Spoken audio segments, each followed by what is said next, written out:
بسم اللہ الرحمن الرحیم نحمده ونصلی علی رسولہ الکریم اما بعد۔ میرے محترم بھائیوں، بزرگوں، دوستوں، اللہ کے فضل و کرم سے آج ہماری پہلی تراویح مکمل ہوئی، جس میں ہم نے پہلا پارہ پورا اور دوسرا پاؤ پارہ سنا، یعنی آج ہمارے سوا پارہ جو ہے مکمل ہوا ہے۔ قرآن پاک میں شروع کی جو آیتیں ہیں، شروع کی جو صورتیں ہیں اور شروع کے جو پارے ہیں، یہ زیادہ تر مکہ مکرمہ میں اس دور میں نازل ہوئے تھے جب اللہ کے نبی صلی اللہ علیہ وسلم مشرکین مکہ کو دین کی، اسلام کی دعوت دے رہے تھے، ان کو دین سمجھا رہے تھے۔ یہ سب شروع کے زمانے کی آیتیں ہیں، اور اس میں زیادہ تر میں اللہ تبارک و تعالیٰ کے احکامات ہیں، اور زیادہ تر میں اللہ تبارک و تعالیٰ نے توحید کی تعلیم دی ہے۔ جیسے پہلی ہی جو سورت ہے، اس کے اندر اللہ تبارک و تعالیٰ شروع سے ہی ھدی للمتقین الذین یؤمنون بالغیب، وہ لوگ جو غیب پر ایمان لانے والے ہیں، ویقیمون الصلاۃ، اور نماز کو قائم کرنے والے ہیں۔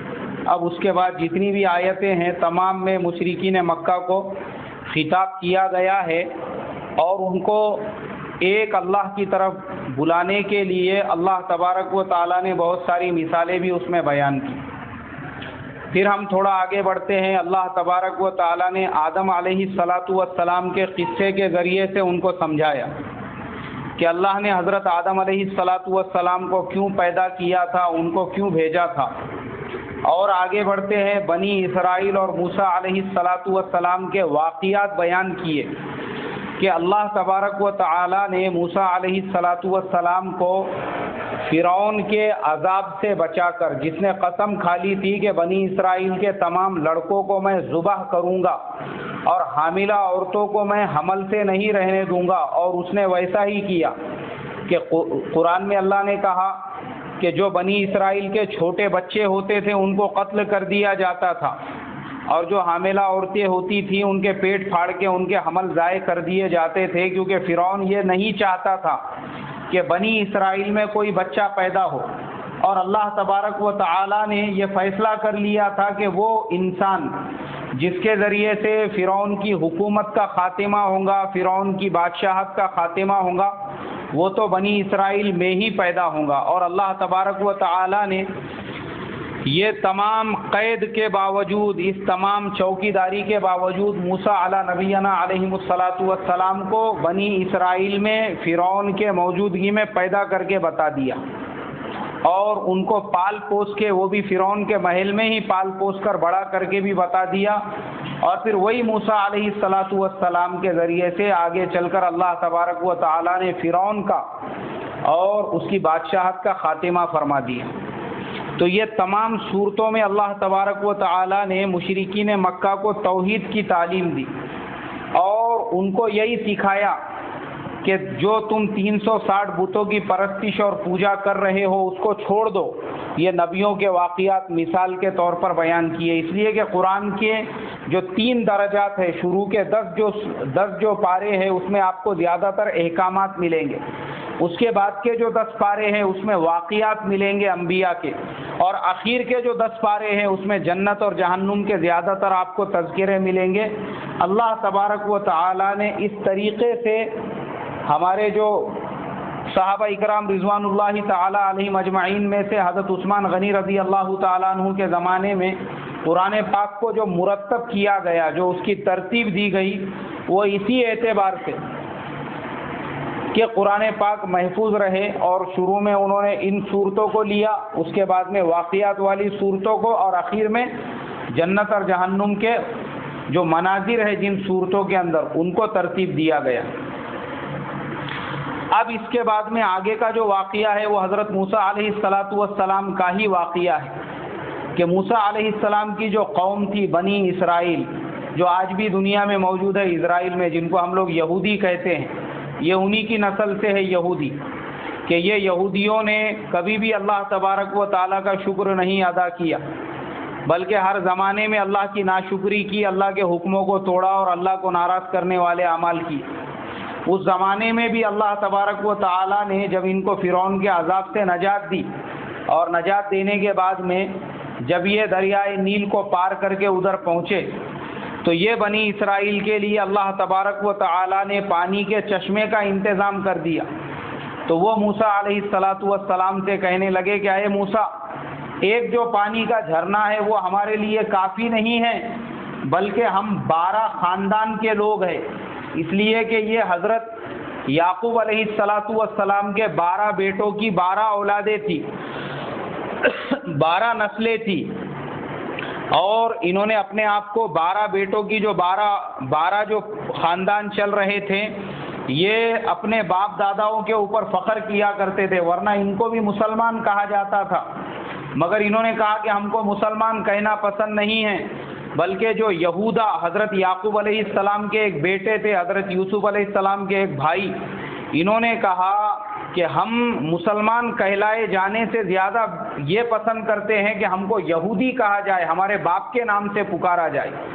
جیسے آج بھی بہت سارے مسلمان ایسے ہیں جن کو مسلمان کہے جانے سے زیادہ یہ پسند ہے کہ لوگ ان کو ان کے قبیلے کے نام سے جانے، لوگ ان کو ان کے خاندان کے نام سے جانے، لوگ ان کو ان کے برادری کے نام سے جانے، اور لوگ اپنی برادریوں پہ فخر کرتے ہیں، کوئی اپنے شیخ ہونے پر فخر کرتا ہے، کوئی اپنے سید ہونے پر فخر کرتا ہے، کوئی اپنے باغبان ہونے پر فخر کرتا ہے، کوئی اپنے تنبولی ہونے پر فخر کرتا ہے، کسی کو اپنے قریشی ہونے پر فخر ہے۔ اسی لیے آج مسلمان قبیلوں کے اندر، خاندانوں کے اندر بٹ چکے ہیں۔ اسی لیے علامہ اقبال رحمۃ اللہ علیہ نے کہا کہ یوں تو سید بھی ہو، مرزا بھی ہو، افغان بھی ہو، تم سبھی کچھ ہو، بتاؤ تو مسلمان بھی ہو۔ فرقہ بندی ہے کہیں اور کہیں ذاتیں ہیں، کیا زمانے میں پنپنے کی یہی باتیں ہیں کہ ہر مسلمان فرقوں کے نام پر، قبیلوں کے نام پر، خاندانوں کے نام پر بٹ چکا ہے۔ آج مسلمان اسلام کے نام پر ایک جگہ نہیں ہے، مسلمان ایک دوسرے کو قبیلے اور خاندان کے نام سے پہچانتے ہیں کہ یہ شیخ ہے، یہ سید ہے، مگر ہمارے جو دشمن ہیں وہ ہم کو صرف مسلمان کے نام سے پہچانتے ہیں۔ کون سے نام سے پہچانتے ہیں؟ ان کو اس سے کچھ لینا دینا نہیں ہے، ہمارا قبیلہ کون سا ہے، ہمارا فرقہ کون سا ہے، ہمارا خاندان کون سا ہے، ان کو صرف یہ معلوم ہے کہ یہ مسلمان ہے۔ تو وہ جو بنی اسرائیل میں 12 یعقوب علیہ السلام کے بیٹوں سے جو 12 نسلیں چلی تھی، انہوں نے حضرت موسیٰ علیہ السلام سے کہا کہ اضرب بعصاک الحجر، اپنے عصے کو اس پتھر کے اوپر مارو، ہم چاہتے ہیں کہ اس میں سے 12 جھرنے نکلے، 12 سوراخ میں سے 12 لوگوں کے لیے، 12 قبیلوں کے لیے الگ الگ پانی نکلے، اور اللہ نے ویسا ہی کیا۔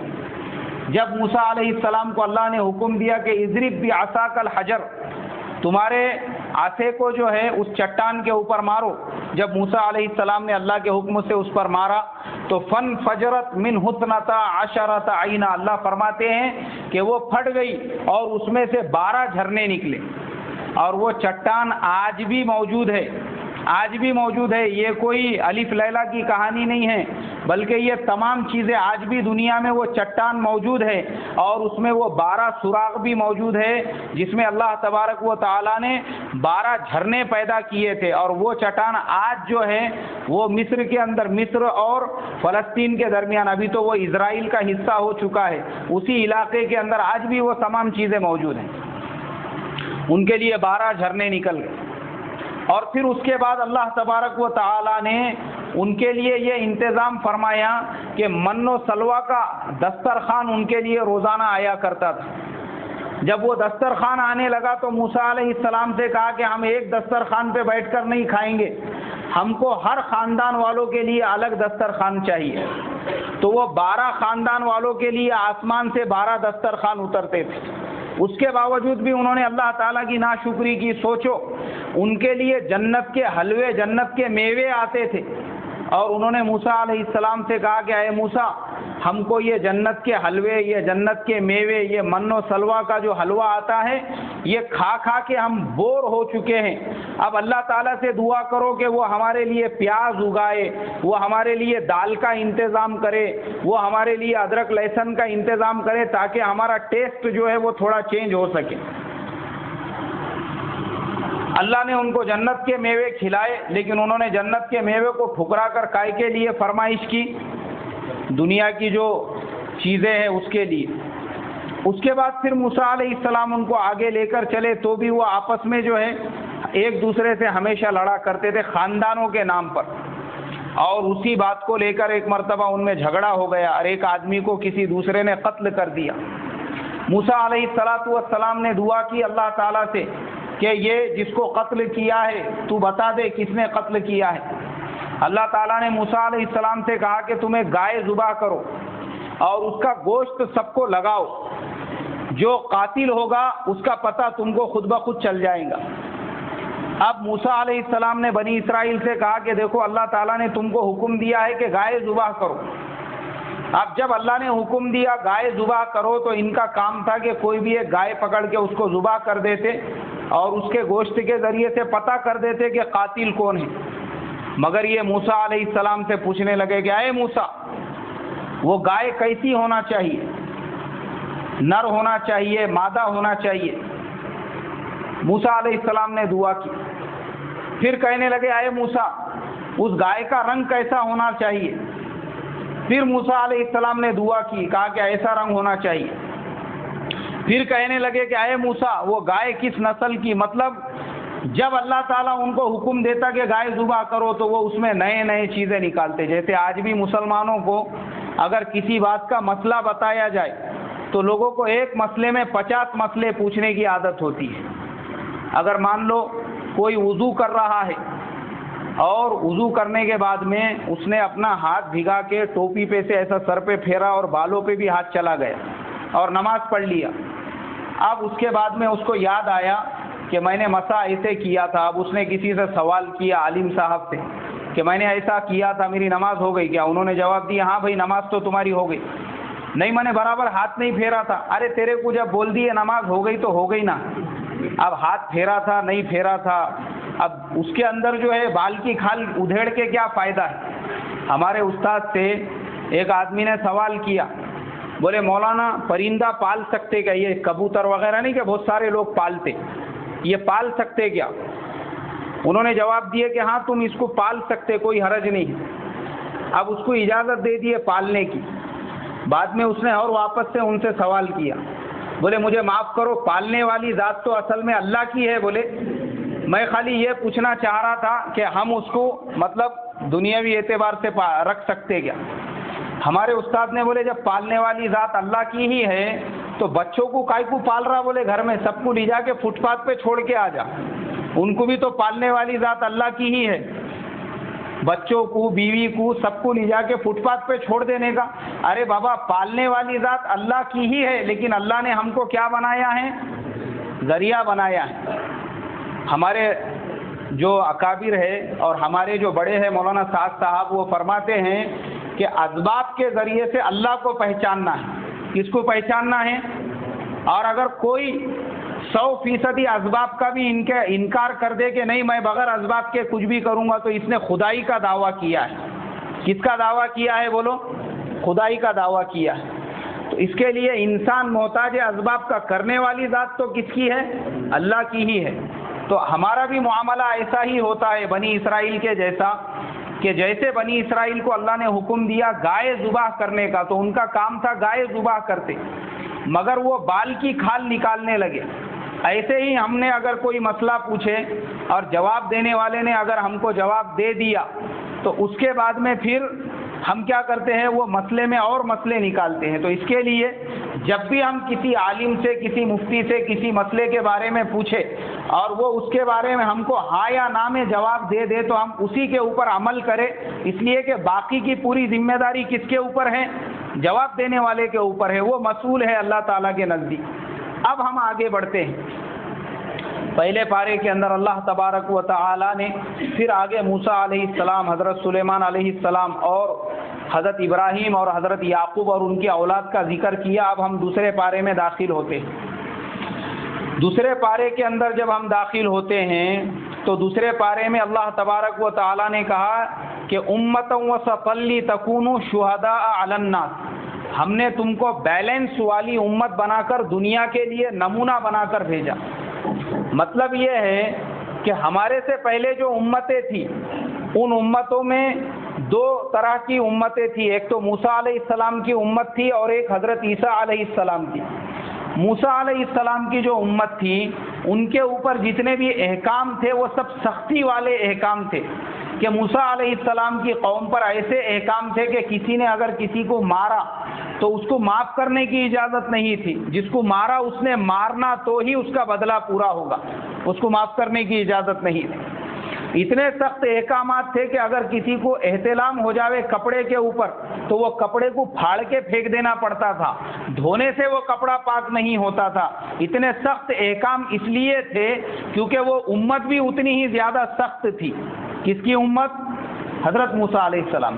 لیکن حضرت عیسیٰ علیہ السلام کی جو قوم تھی اور ان کی جو امت تھی اس میں اللہ تبارک و تعالیٰ نے سب معاف کرنے والے احکام نازل کی، کہ اگر کسی نے آپ کو تھپڑ مارا تو آپ کو بدلہ لینے کی اجازت نہیں تھی، اب آپ کا کام یہ تھا کہ آپ اس کو کیا کر دے بھائی؟ معاف کر دے۔ وہاں سب معافی والا معاملہ تھا، سب نرمی والے احکام تھے۔ موسیٰ علیہ السلام کی قوم پر سب سختی والے احکام تھے اور عیسیٰ علیہ السلام کی قوم پر سب نرمی والے احکام تھے۔ لیکن چونکہ یہ ہمارے نبی جو ہے وہ آخری نبی ہے، اب قیامت تک کوئی نبی نہیں آنے والے ہیں، اللہ نے اس امت کو قیامت تک آنے والی انسانیت کے لیے نمونہ بنایا ہے، تو اللہ تبارک و تعالیٰ اگر نرمی والے احکام اس امت میں رکھتے تو جو سخت مزاج لوگ ہیں وہ اسلام کو کبھی بھی قبول نہیں کرتے۔ حضرت عمر فاروق رضی اللہ تعالیٰ عنہ جیسے، حضرت ابو ذر غفاری رضی اللہ تعالیٰ عنہ جیسے، اور اگر پورے نرمی والے، اگر پورے سختی والے احکام ہوتے جس میں سارے سخت احکام ہیں، تو جو نرمی والے صحابہ تھے، حضرت ابو بکر صدیق رضی اللہ تعالیٰ عنہ جیسے، حضرت عثمان غنی رضی اللہ تعالیٰ عنہ جیسے، یہ لوگ کہتے کہ نہیں یہ تو سخت لوگوں کا اسلام ہے، ہمارے جیسوں کا اس میں کوئی کام نہیں۔ اس لیے اللہ تبارک و تعالیٰ نے ہم کو جو احکام دیے ہیں وہ بیلنس والے احکام دیے ہیں۔ کیسے احکام دیے ہیں بھائی؟ بیلنس والے، نہ سختی ہے اور نہ ہی بہت زیادہ ہمارے اوپر نرمی ہے۔ اسی لیے اسلام جو ہے اس میں افراط بھی نہیں ہے اور تفریط بھی نہیں ہے، اور اللہ تعالیٰ کو بھی نہ افراط پسند ہے نہ تفریط پسند ہے، بلکہ اللہ کو ہر معاملے میں بیلنس پسند ہے۔ کیا پسند ہے بولو بھائی؟ بیلنس پسند ہے۔ کہ بیلنس کسے کہیں گے؟ بیلنس اسے کہیں گے کہ ہم کسی چیز میں زیادہ غلو بھی نہ کریں اور بالکل کسی چیز کو اتنا بھی نہ چھوڑ دے کہ وہ دین سے باہر کا درجہ ہو جائے۔ بیلنس کی بھی میں آپ کو مثال دیتا ہوں، جیسے حضور صلی اللہ علیہ وسلم کے زمانے میں ایک صحابی تھے حضرت عثمان ابن مظعون، انہوں نے قسم کھا لی تھی کہ میں پوری زندگی بھر روزے رکھوں گا، بغیر روزے کے کبھی بھی نہیں رہوں گا، اور میں جو ہے پوری زندگی رات میں کبھی بھی نہیں سوؤں گا بلکہ پوری رات عبادت کیا کروں گا، اور میں اپنی بیوی کو چھوڑ دوں گا اور خود خصی بن جاؤں گا۔ ایسے انہوں نے جو ہے قسم کھا لی۔ ان کو اللہ کے نبی صلی اللہ علیہ وسلم نے بلایا اور کہا، ان کی بیوی شکایت لے کے پہنچی حضور کے پاس کہ حضور عثمان میرا حق ادا نہیں کرتے، انہوں نے تو قسم کھا لی ہے کہ میں خصی بن جاؤں گا، اور رات رات بھر عبادت کرتے ہیں اور دن دن بھر روزہ رکھتے ہیں۔ حضور نے ان کو بلایا اور کہا کہ عثمان، کیا تم ہی وہ عثمان ہو جنہوں نے ایسی ایسی قسم کھائی ہے؟ بولے ہاں حضور میں نے ہی کھائی۔ حضور نے کہا کہ دیکھو میں تم کو روزانہ روزہ رکھنے کی اجازت نہیں دیتا ہوں، اس لیے کہ عیسیٰ علیہ السلام کی شریعت نہیں ہے، کیونکہ عیسیٰ علیہ السلام کی شریعت میں راہب بننا وہ انسان کے لیے جائز تھا، جسے ہم لوگ سنیاسی کہتے ہیں، دنیا سے ایکسو ہو جانا۔ یہ بیلنس والی امت ہے، اس لیے تم کیا کیا کرو، مہینے میں 3 روزے رکھا کرو۔ انہوں نے کہا کہ حضور مجھے اور زیادہ کی اجازت دو، تو آپ نے کہا کہ ہفتے میں 2 روزے رکھا کرو، پیر اور جمعرات کو۔ انہوں نے کہا کہ حضور اور کی اجازت دو، تو آپ نے کہا ٹھیک ہے، 1 دن روزہ رکھو، 1 دن روزہ مت رکھو، اس سے زیادہ کی میں تم کو اجازت نہیں دیتا۔ پھر کہا کہ تم نے یہ قسم تم رات کو سوتے نہیں؟ بولے نہیں۔ حضور نے کہا کہ میں تو اللہ کا نبی تمہارے درمیان میں موجود ہوں، میں تو رات میں عشاء پڑھتے ہی سو جاتا ہوں اور پھر تہجد میں اٹھ کر اللہ کو راضی کرتا ہوں، پھر تم کیسے پوری رات عبادت کرتے؟ حضور نے کہا کہ عثمان رات کو جلدی سویا کرو اور تہجد میں اٹھ کر اللہ کو راضی کیا کرو، تو تمہاری نیند بھی ہوں گی اور عبادت بھی ہوں گی، دونوں چیزیں ہوں گی۔ یعنی بیلنس والی، پوری رات ان کو سونے کی بھی اجازت نہیں دی اور پوری رات ان کو جاگنے کی بھی اجازت نہیں دی۔ اور پھر اللہ کے نبی نے کہا کہ عثمان کیا تو نے یہ کہا ہے کہ میں خطی بن جاؤں گا اور تو اپنے بیوی کا حق نہیں ادا کرتا ہے؟ بولے ہاں حضور میں نے یہ قسم کھائی۔ حضور نے کہا ارے میں تو اللہ کا نبی تمہارے درمیان میں موجود ہوں، میں تو نکاح کرتا ہوں، اپنی بیویوں کا حق ادا کرتا ہوں، پھر تم نے کیسے یہ قسم کھا لی؟ کہا کہ عثمان جاؤ اپنی بیوی کا حق ادا کرو، اور اللہ کے نبی صلی اللہ علیہ وسلم نے اس واقعے سے قیامت تک آنے والی انسانیت کو یہ سبق دیا کہ ہم جو ہے وہ بیلنس والی امت ہے۔ کون سی امت ہے بھائی؟ زیادہ افراد بھی نہیں اور زیادہ تفرید بھی نہیں، زیادہ غلو بھی نہیں کرنا ہے اور بالکل اتنی بھی زیادہ سستی نہیں کرنا ہے کہ اللہ ہم سے ناراض ہو جائے، بلکہ سارے احکام کو کس کے ساتھ میں ادا کرنا ہے؟ بیلنس کے ساتھ میں۔ اللہ مجھے آپ کو عمل کی توفیق عطا فرمائے۔ سبحان اللہ و بحمدہ، سبحانک اللہم و بحمدک، نشہد ان لا الہ الا انت، نستغفرک و نتوب الیک۔ سبحان ربک رب العزۃ عما یصفون۔